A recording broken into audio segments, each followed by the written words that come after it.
एक रूप में परमात्मा अपने सिंहासन पर विराजमान थे और दूसरे रूप में नीचे से जिंदा बाबा के रूप में ऊपर जा रहे थे नानक साहिब जी को साथ लेकर। तब नानक साहिब जी ने देखा था कि ये है भगवान, ये है रब जड़ा तख्त पे बैठा है, और ये नीचे से बाबा जिंदा जो आया है, कबीर जिंदा, ये कोई यहाँ का नौकर नाकर होगा, क्योंकि कबीर साहब जिंदा वाले महात्मा वाले रूप से अपने ही दूसरे रूप पर चंवर कर रहे थे, जैसे सेवक किया करते हैं। कुछ देर में क्या हुआ कि वो तेजों में शरीर सिंहासन पर बैठे थे मालिक, वो खड़े हुए और नीचे से बाबा जिंदा के रूप में जो परमात्मा गए थे वो सिंहासन पर विराजमान हुए, और वो जिसका तेजों में शरीर है वो परमात्मा का स्वरूप अपने दूसरे रूप पर, जिंदा वाले रूप पर चंवर कर रहा है, नौकर सेवक की तरह। तब नानक साहब सोच ही रहे थे ये क्या, एक महात्मा के ऊपर और परमात्मा चंवर कर रही है। इतना सोचा ही था वो तेजों में शरीर उस जिंदा वाले शरीर में समा गया, चंवर अपने आप ऊपर घूम रहा है। तब कबीर साहब ने उस परमात्मा ने कहा था, प्यारी आत्मा तुम्हारे लिए मैं भटक रहा हूं, तुम बहुत दुख पा रहे हो उस गंदे लोक में जाकर। नानक साहब की दृष्टि नीचे को कराई कि देख जहां तुम रह रहे हो, ये सतलोक में जाने के बाद ये ऐसा लोक दिखाई देता जैसे कीड़े मकोड़े घूमते हो यहाँ पर। उस सतलोक के हंस आत्माओं की बॉडी को की तुलना में हमारा ये नरक जैसा शरीर दिखाई देता है। उनकी दिव्य दृष्टि बन जाती है और उनको हमारे शरीर के अंदर चल रहे ये जीवाणु भी नजर आते हैं। कीड़े हमारे पूरे ब्लड में कीड़े हैं, पूरे शरीर में कीड़े हैं, अंदर थूक भरा है, गंध भरा है, पेशाब भरा है, और इसमें हम बैठे हैं, इस महल में बैठे हैं। तब नानक साहब ने कहा था, भगवान सचमुच वो तो बहुत गलत स्थान है, और कहा था कि अब मुझे वहां ना भेजो भगवान, मैं तो छिक चुका हूं उस लोक से। तो परमात्मा ने कहा था नहीं, आपको जाना पड़ेगा, और जब तुम यहां से गए थे सारे बहुत भक्ति युक्त थे, अब वहां तुम भक्तिहीन हो गए, क्योंकि आप वहां पर किराए पर रह रहे हो। ये एक आपका जो है ना यहाँ रेंट है, आपसे यहाँ मजदूरी कराता है, उस परम पिता की भक्ति करवाता है। जैसी भी साधना अध्यात्म मार्ग में कुछ पुण्य परमात्मा के विधान द्वारा बताए जाने से मिलते हैं, जैसे वेदों की वाणी पढ़ने से ज्ञान यज्ञ हो जाता है, धर्म यज्ञ इसके साथ भंडारा कर ले उससे हो जाता है। तो इस तरह की क्रियाएं संत बताते हैं, भगत करते रहते हैं, लेकिन उसको ये यहीं समाप्त करवा देता है। स्वर्ग में भेज दिया कि राजा बना दिया, उसके ऊपर टैक्स लगा रखा, इतनी कमाई मुझे मिलेगी। जो यहाँ का भगवान है। तो परमात्मा ने कहा था आपको जाना पड़ेगा, और वहाँ सब पुण्यात्माओं को बताओ, आपके भाई बहनों को, कि जिनको तुम पूज रहे हो वो परमात्मा नहीं है, वो मोक्षदायक नहीं है। जहां तुम रह रहे हो ये लोक रहने का नहीं है, और मैं तुम्हारे साथ रहूंगा प्यारी आत्मा, चिंता मत करना। वहां अकेला व्यक्ति संघर्ष नहीं कर सकता जब तक मेरा सहयोग नहीं होगा, क्योंकि वहां काल का भयंकर प्रेशर है। फिर भी प्रार्थना की, भगवान जो आपका आदेश होगा वही दास को मान्य होगा, लेकिन उस लोक में जाने की रुचि कति नहीं।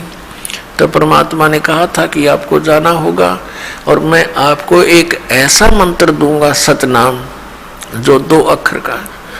इसकी साधना करने, इसकी भक्ति करने से, सिमरण करने से आप शीघ्र उतने ही चार्ज हो जाओगे जितने यहां से गए थे, और उस भक्ति के बल से तुम वापस आ सकते हो, वैसे नहीं आ सकते।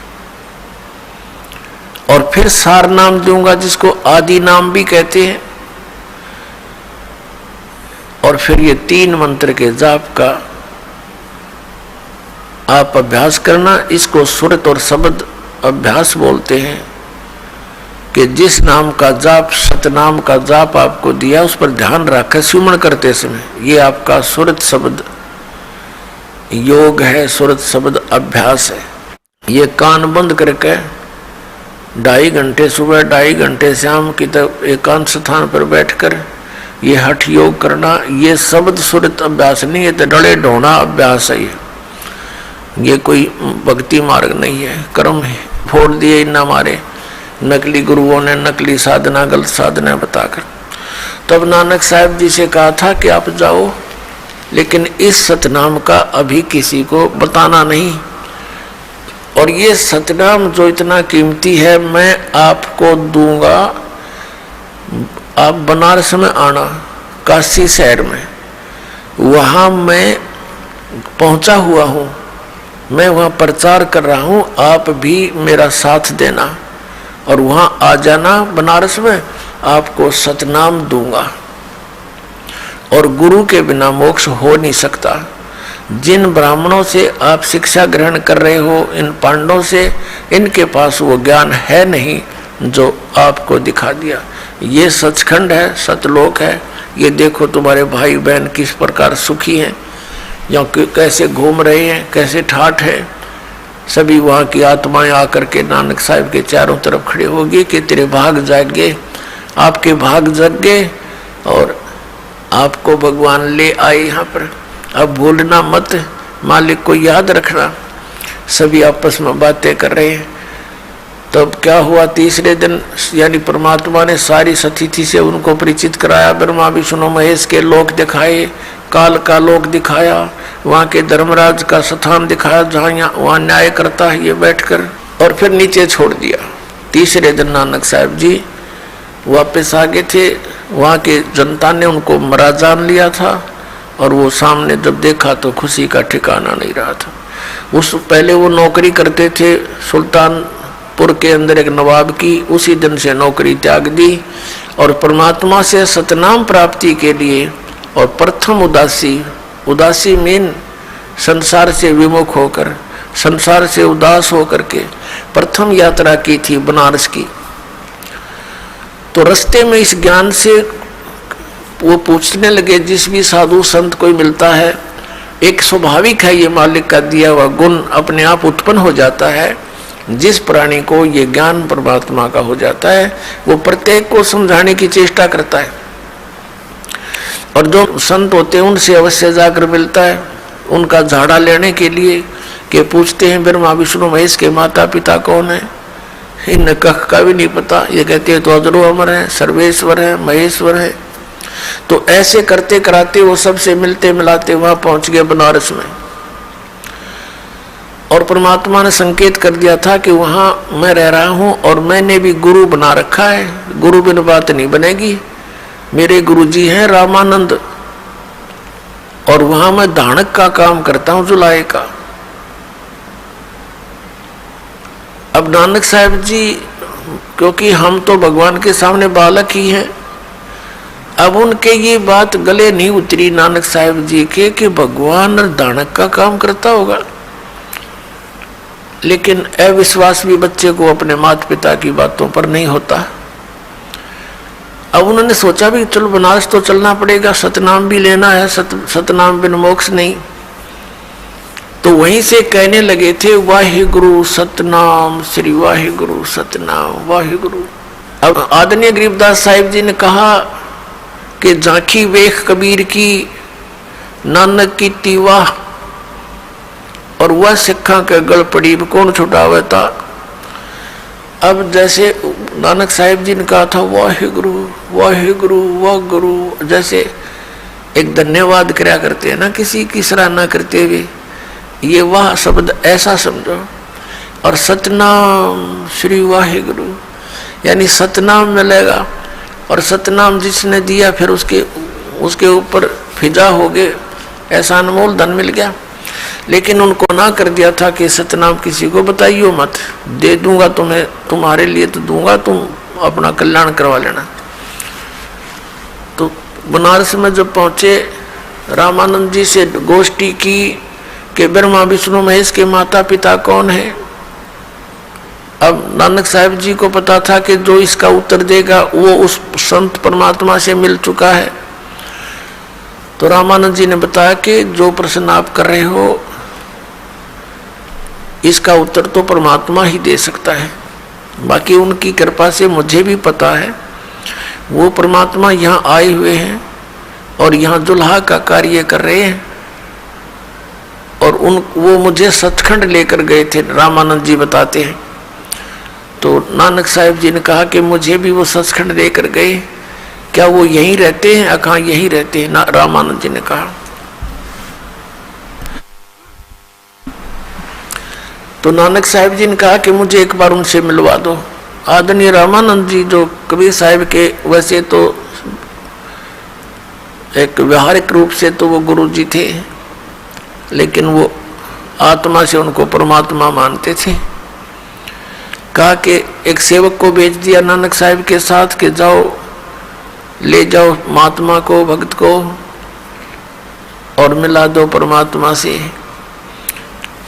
परमात्मा क्या कर रहे थे, जैसे एक खड्डी बोलते थे उसको, जैसे 2-3 जहाँ बैठकर वो कपड़ा बुनते थे उस करघा में, वहाँ बैठे अपना कपड़ा बुने। पता था कि आ रहा है मेरा लाल, और लीला कर रहे थे। अब उन्होंने देखा कि आदमी वो ही दिखे जो सचखंड लेकर गया था। और ये यहाँ ये कैसी उसमें बैठा है। लेकिन जब निकट पहुँचे तो ज्यों की तो वही सूरत जो सतलोक में देखी थी, वो मोहनी सूरत, हाई सूरत, मुल्क की वेश। पर नानक साहब ने कहा था कि फाई सूरत मुल्क की वेश, ए ठगवाड़ा ठगी देश, खरा सियाणा बहुता बार, लोगो देखो धानक रूप रहा करतार। ये बैठा भगवान, ये बैठा भगवान, ये अपने आप को छुपाए बैठा है, ये ठगवाड़ा ठग रहा है सबको, ये प्रगट, ये पता नहीं लगने देता मैं भगवान हूँ। आंखों में आंसू चल पड़े। लेकिन वहाँ के जुला इकट्ठे हो गए। एक पंजाब का भगत आ रहा है और इस नीरू के पुत्र को भगवान बता रहा है। ये मेंटल हो गया, ये पता नहीं क्या जादू करता है। नीरू का पुत्र कबीर जो इसके पास आते हैं इसी के गुण गाने लग जाते हैं। तो परमात्मा ने कहा था कि लो अब मैं आपको सतनाम देता हूँ, लेकिन इसको अभी कहीं डिस्क्लोज ना करना, ये रहम करना मेरे पे, नहीं तो ये काल के दूत इस सतनाम से परिचित हो जाएंगे और ये भी सतनाम दिया करेंगे। ये अधिकारी होंगे नहीं और जनता भ्रम में पड़ी रहेगी कि वही सतनाम ये दे रहे हैं, वही सतनाम जो हम दिस दास को भेजेंगे कलयुग की बिचली पीढ़ी में, वो भी वही नाम देगा। तो भिन्नता का पता नहीं लगेगा और मेरे बच्चे काल के जाल में फंसे रह जाएंगे। तो परमात्मा भी तो कच्चे नहीं है, क्योंकि वो वेदों में लिखा उन्हीं को ये धन सौंपते हैं जो दृढ़ भक्त होते हैं। नानक साहिब जी ने कह दिया था कि भगवान जो आपका आदेश होगा उसी को सतनाम दूंगा, नहीं तो इसकी कहीं अवाबे नहीं लगने दूंगा। तो पुण्यात्मा उन महापुरुषों के इतिहास देख लो। नानक साहिब जी ने कितना बड़ा सिख समाज है, किसी को भी सतनाम नहीं दिया। मर्दाना और बाला उनके साथ रहा करते थे, 2 पुण्यात्माएं, उनको भी ये नाम उन्हें प्रदान नहीं किया, क्योंकि पता था ये बालक है, कहीं डिस्क्लोज कर देंगे और बात बिगड़ जाएगी, परमात्मा की आज्ञा की अवहेलना हो जाएगी और काल का दाव लग जाएगा।